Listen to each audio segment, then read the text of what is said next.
സംസ്ഥാനത്ത് നിയമസഭാ തെരഞ്ഞെടുപ്പിൽ അതിശക്തമായൊരു പോരാട്ടം നടന്ന ജില്ല എറണാകുളം ജില്ലയാണ്. മധ്യകേരളത്തിൽ പൊതുവെ എറണാകുളത്ത് ഉൾപ്പെടെ നേരിയ നേട്ടം കഴിഞ്ഞ രണ്ട് തെരഞ്ഞെടുപ്പിൽ LDF ഉണ്ടാക്കിയിരുന്നു. അതവർക്ക് ഭരണ തുടർച്ചയ്ക്ക് തന്നെ സാധ്യതമാകുകയൊക്കെ ചെയ്തിരുന്നു.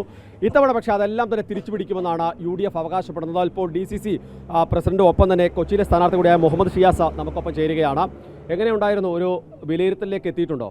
അല്ല, തീർച്ചയായിട്ടും ജില്ലയിൽ 14 സീറ്റും ചരിത്ര ഭൂരിപക്ഷത്തോടുകൂടി UDF വിജയിക്കും. ഞങ്ങൾ തെരഞ്ഞെടുപ്പിൻ്റെ മുന്നൊരുക്ക പ്രവർത്തനങ്ങൾ നിരവധി നാളുകളായി ഞങ്ങൾ ആരംഭിച്ചിട്ട് അതിനപ്പുറത്ത് തെരഞ്ഞെടുപ്പിൻ്റെ പ്രധാനപ്പെട്ട വിഷയങ്ങൾ ചർച്ച ചെയ്ത് രാഷ്ട്രീയ വിഷയങ്ങൾ ചർച്ച ചെയ്ത വിഷയങ്ങളിലൊക്കെ അത് ജനങ്ങൾക്കിടയിലേക്ക് ഞങ്ങൾക്ക് എത്തിക്കാൻ സാധിച്ചിട്ടുണ്ട്. ആ വിഷയങ്ങളെല്ലാം ജനങ്ങൾ ഇന്ന് അനുഭവിക്കുന്ന ഓരോ ദിവസത്തെയും അവരുടെ ജീവിത പ്രശ്നങ്ങളാണ്. ആ പ്രശ്നങ്ങൾ അവർ മനസ്സിലാക്കി. അവരെല്ലാവരും പറയുന്നത് ഒരു ഭരണമാറ്റം അനിവാര്യമാണ്. കാരണം കേരളത്തിലൊരു ഭരണ തുടർച്ച നൽകിയ ജനങ്ങൾ അവരാഗ്രഹിച്ചതുപോലെയുള്ള ഒരു 10% പ്രവർത്തനം പോലും പിണറായി വിജയൻ്റെ നേതൃത്വത്തിലുള്ള മന്ത്രിസഭയ്ക്ക് ചെയ്യാൻ കഴിഞ്ഞില്ല എന്ന് മാത്രമല്ല, കമ്മ്യൂണിസ്റ്റ് പാർട്ടിയുടെ ഇന്ത്യയിൽ ഉണ്ടായിരുന്ന അവരുടെ സർക്കാരുകളുടെ തുടർഭരണം കിട്ടിയതുപോലെ എങ്ങനെയാണോ പ്രവർത്തിച്ചത് ആ ദാഷ്ട്യവും ധിക്കാരവും നിറഞ്ഞ പ്രവൃത്തിയാണ് കഴിഞ്ഞ 5 വർഷക്കാലവും നടന്നത്. കേരളത്തിലെ ജനങ്ങളെ ഇതുപോലെ ദ്രോഹിക്കുകയും അപമാനിക്കുകയും ചെയ്ത ഒരു സർക്കാരിനെ, ഒരു മുഖ്യമന്ത്രിയെയും കേരളത്തിലെ ജനങ്ങൾ കണ്ടിട്ടില്ല. അപ്പോൾ അവർ തീരുമാനിച്ചു ഉറപ്പിച്ചു, ഈ ഭരണം ഇനി വേണ്ട, ഇത്തരത്തിലുള്ള ഭരണാധികാരികൾ നമുക്ക് ഗുണകരമല്ല. അപ്പോൾ അതുകൊണ്ട് UDFന് ചരിത്രത്തിലെ ഏറ്റവും വലിയ ഭൂരിപക്ഷത്തോടു കൂടി അധികാരത്തിലേക്ക് വരാൻ സാധിക്കും. കഴിഞ്ഞ 5 വർഷക്കാലം പ്രതിപക്ഷ നേതാവ് ശ്രീ VD സതീശൻ്റെ നേതൃത്വത്തിൽ കേരളത്തിൽ KPC പ്രസിഡൻ്റായിരുന്ന ശ്രീ K സുധാകരനും ഇപ്പോൾ സണ്ണി ജോസഫും അവരുടെ നേതൃത്വത്തിൽ നിയമസഭയ്ക്കകത്തും പുറത്തും ഒക്കെ നടത്തിയ നിരവധി പ്രവർത്തനങ്ങളുണ്ട്. ആ പ്രവർത്തനങ്ങളുടെ ഒരു റിസൾട്ട് കൂടിയാണ്. അപ്പോൾ ആളുകൾക്ക് ആ പ്രവർത്തനങ്ങളിൽ വിശ്വാസ്യത ഉണ്ടായിട്ടുണ്ട്. ഞങ്ങൾ പറയുന്ന കാര്യങ്ങൾ ജനങ്ങളുടെ കാര്യങ്ങളാണ്, ജനങ്ങൾക്ക് ആ കാര്യങ്ങളിൽ പ്രതീക്ഷയുണ്ട്. അപ്പോൾ അതുകൊണ്ട് UDF വരട്ടെ എന്ന് ജനങ്ങളെല്ലാവരും തീരുമാനിച്ചിട്ടുണ്ട്. അപ്പോൾ അതുകൊണ്ട് UDFൻ്റെ ഭൂരിഭാഗം സ്ഥാനാർത്ഥിമാരും 100-ലധികം സീറ്റോടുകൂടി ഞങ്ങൾക്ക് വിജയിക്കാൻ കഴിയും എന്നുള്ള ആത്മവിശ്വാസമാണ് ഈ തെരഞ്ഞെടുപ്പിൻ്റെ പോളിംഗ് ദിനം കഴിയുമ്പോൾ ഞങ്ങൾക്ക് മനസ്സിലാക്കാൻ സാധിക്കുന്നതും അതേ പോളിംഗ് പെർസെൻറ്റേജാണ് നമുക്കിപ്പോൾ കാണാനും സാധിക്കുന്നത്.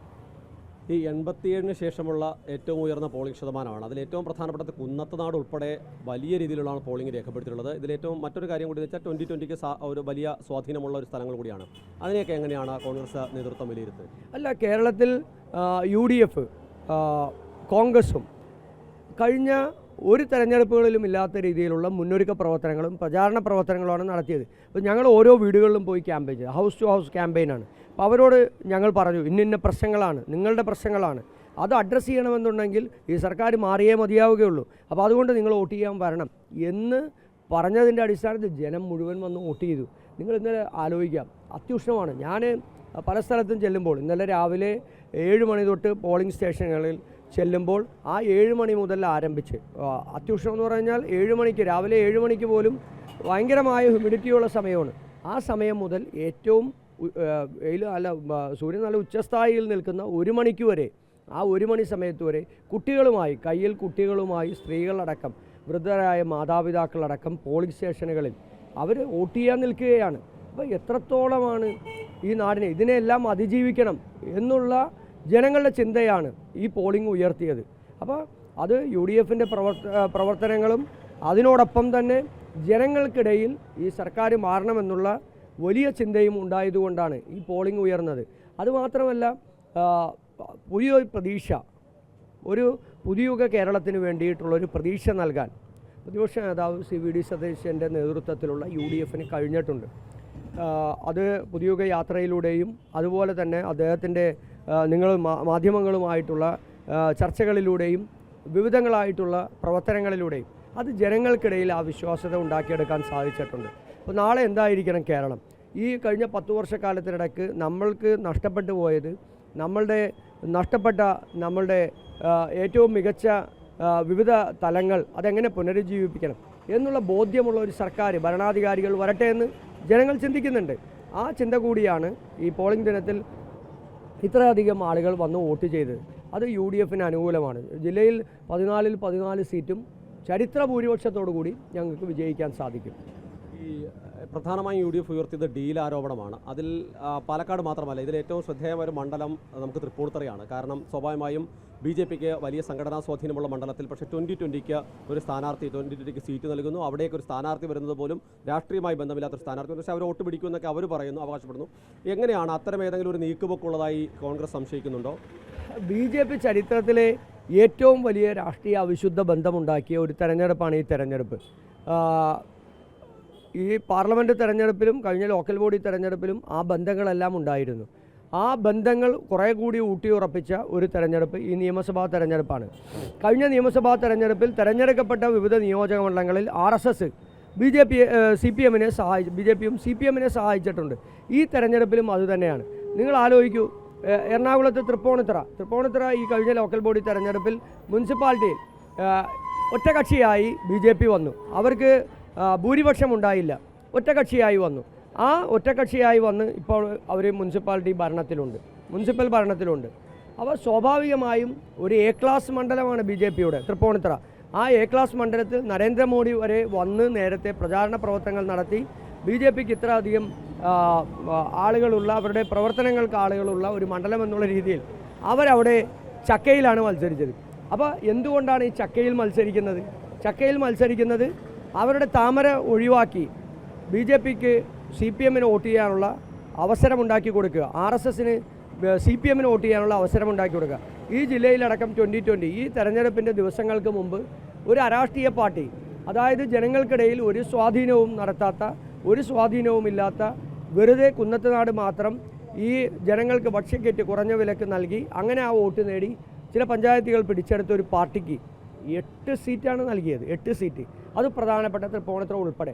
അപ്പോൾ അങ്ങനെ ഒരു രാഷ്ട്രീയ അബദ്ധമല്ല, അങ്ങനെ ഒരു രാഷ്ട്രീയപരമായിട്ടുള്ള ഏറ്റവും തെറ്റായ തീരുമാനം BJP എടുക്കണമെന്നുണ്ടെങ്കിൽ ആ തെറ്റായ തീരുമാനത്തിൻ്റെ ആത്യന്തികമായിട്ടുള്ള അവകാശി എന്ന് പറയുന്നത് CPMആണ്.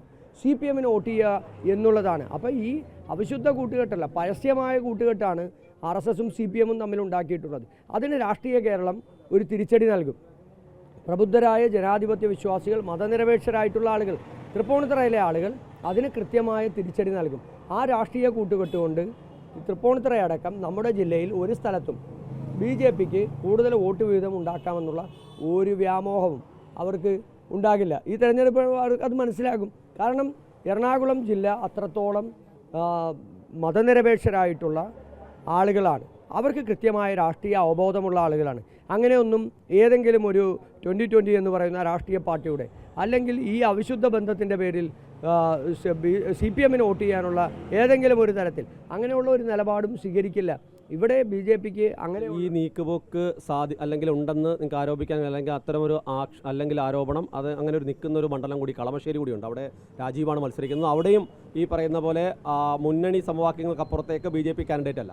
തീർച്ചയായിട്ടും കഴിഞ്ഞ നിയമസഭാ തെരഞ്ഞെടുപ്പിൽ രാജീവ് സ്ഥാനാർത്ഥിയായി വരുന്നു. അതിനു മുമ്പ് ചന്ദ്രപിള്ള മത്സരിക്കുന്ന സമയത്ത് BJPയുടെ വോട്ട് വീതമെന്ന് പറയുന്നത് 22,000ആണ്. കഴിഞ്ഞ പ്രാവശ്യം രാജീവ് മത്സരിക്കുമ്പോൾ അത് 12,000ആയി ചുരുങ്ങി. അപ്പോൾ ഈ തെരഞ്ഞെടുപ്പിൻ്റെ റിസൾട്ട് കഴിയുമ്പോൾ നമുക്കറിയാം BJPയുടെയും RSSൻ്റെയും വോട്ട് എങ്ങോട്ടാണ് പോയിരിക്കുന്നതെന്ന്. രാജീവ് പോലും ഇത്തരത്തിലുള്ള കൂട്ടുകെട്ടുകൾ ഉണ്ടാക്കി മുന്നേറുന്നത് ഇവരുടെ ഈ മതനിരപേക്ഷത കാപട്യമാണ് എന്ന് തെളിയിക്കുന്ന ഒന്നായിരിക്കും. ഞങ്ങളതിനെ കണക്ക് കൊണ്ട് ഞങ്ങളത് പ്രൂവ് ചെയ്യാം. രാജീവിനെ ഞങ്ങൾ ആ സമയത്ത് സംസാരിക്കാം. രാജീവ് അതിനൊരു ഡിബേറ്റ് നടത്താൻ കൂടി രാജീവ് തയ്യാറാകണം. അങ്ങനെ രാജീവ് RSSും BJPയുമായി ബന്ധമുണ്ടാക്കി അവരുടെ വോട്ട് പിടിച്ചാലും ഈ തെരഞ്ഞെടുപ്പിൽ അവിടെയും വിജയിക്കാൻ കഴിയില്ല. കാരണം അവിടെ ജനങ്ങളെല്ലാവരും UDFന് അനുകൂലമായ നിലപാട് കഴിഞ്ഞ 5 വർഷക്കാലത്തെ ഇവരുടെ എല്ലാം പ്രവർത്തനങ്ങൾ വിലയിരുത്തി യഥാർത്ഥ കമ്മ്യൂണിസ്റ്റുകാരായിട്ടുള്ള ആളുകൾ പോലും UDFന് അനുകൂലമായി അവിടെ ചിന്തിക്കുന്നുണ്ട്. ഞാനത് മനസ്സിലാക്കിയ ഒരു DCC പ്രസിഡന്റ് കൂടിയാണ്. അപ്പോൾ അതുകൊണ്ട് അങ്ങനെ ഒന്നും എത്ര അധികം കൂട്ടുകെട്ടുണ്ടാക്കി RSSൻ്റെയോ BJPയുടെയോ വോട്ട് വാങ്ങിച്ചാൽ പോലും ഈ തെരഞ്ഞെടുപ്പിൽ CPMന് വിജയിക്കാമെന്നുള്ള ഒരു വ്യാമോഹവും വേണ്ട. അത് ജനങ്ങളത് പൊളിക്കും. അപ്പോൾ പരസ്യമായിട്ടാണ് ഇവരെല്ലാവരും BJPയും RSSുമായി കൂടുന്നത്. എന്നിട്ട് ഇവർ ആരെയാണ് തെറി വിളിക്കുന്നത്? പ്രതിപക്ഷത്തെയാണ് ഇവർ തെറി വിളിക്കുന്നത്. അപ്പോൾ ഇന്ത്യയിൽ RSSനും BJPക്കും എതിരായി പോരാട്ടം നടത്തുന്നത് രാഹുൽ ഗാന്ധിയാണ്, കോൺഗ്രസ്സാണ്. കേരളത്തിൽ അത് പോരാട്ടം നടത്തുന്നത് ഞങ്ങളാണ്. ഇവിടെ RSSുമായി ഒരു ഭാഗത്തും മറുഭാഗത്ത് PDPയുമായും SDPIയുമായും ഒക്കെ ചെങ്ങാത്തം പുലർത്തുന്ന ഏറ്റവും ഈ വർഗീയത ആളിക്കത്തിച്ച് അതിനകത്ത് നിന്ന് രാഷ്ട്രീയ ലാഭം കൊയ്യാമെന്നുള്ള രീതിയിൽ നമ്മുടെ മതനിരപേക്ഷതയെ, സൗഹാർദ്ദ അന്തരീക്ഷത്തെ തകർക്കുന്ന, യഥാർത്ഥത്തിൽ RSSനേക്കാൾ വലിയ അപകടകാരിയാണ് കേരളത്തിലെ ഇന്നത്തെ CPMൻ്റെ നേതൃത്വം എന്ന് പറയുന്നത്. പിണറായി വിജയനും MV ഗോവിന്ദനെ പോലെയുള്ള ആളുകളെന്ന് പറയുന്നത് RSSനേക്കാൾ വലിയ അപകടകാരികളാണ്. നമ്മൾ ഇവരെയാണ് ഏറ്റവും കൂടുതൽ ശ്രദ്ധിക്കേണ്ടത്.